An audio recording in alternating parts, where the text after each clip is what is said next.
Zvočna postaja je interaktivna zvočna instalacija.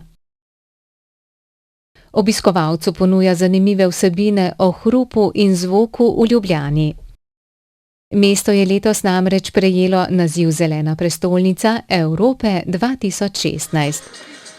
Postaja ozavešča o problematiki hrupa in hrupne onesnaženosti in hkrati spodbuja posameznika, da se zave, v kakšnem okolju živi. Predvsem v večjih mestih smo namreč hrupu vedno bolj izpostavljeni. Ljubljana je razmeroma hrupno mesto, ampak se stanje bistveno izboljšuje v zadnjih letih. To kažejo meritve, to kažejo modeli.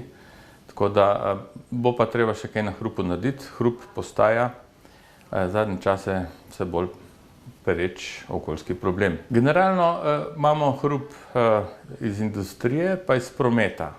V Ljubljani daleč prevladuje hrup prometa. Cestnega, del je pa tudi železniškega. Industrijski hrup je praktično v procentih zanemarljiv, čeprav tam, kjer se pojavlja, so pa problemi pereči. Na zvočni postaji lahko preverimo stanje hrupa na različnih lokacijah po mestu, na primer na svojem domačem naslovu. Poslušamo lahko avtentične zvoke Ljubljane in na skali decibelov preverimo, koliko je jakost posameznih zvokov, na primer listanja knjig, bitje srca ali tovornjaka, ki se pelje mimo našega okna. Dodatno imamo pa potem razglednice Ljubljane v februarju oziroma v začetku marca, ko smo postajo postavljali, smo posneli nekaj hitrih posnetkov, zvočne posnetke Ljubljane, od tihih delov do glasnih delov, pač čisto realni posnetki. Hrup je eden bolj pomembnih okoljskih dejavnikov. V Ljubljani zato postopoma zapirajo nekatere ulice za osebni promet.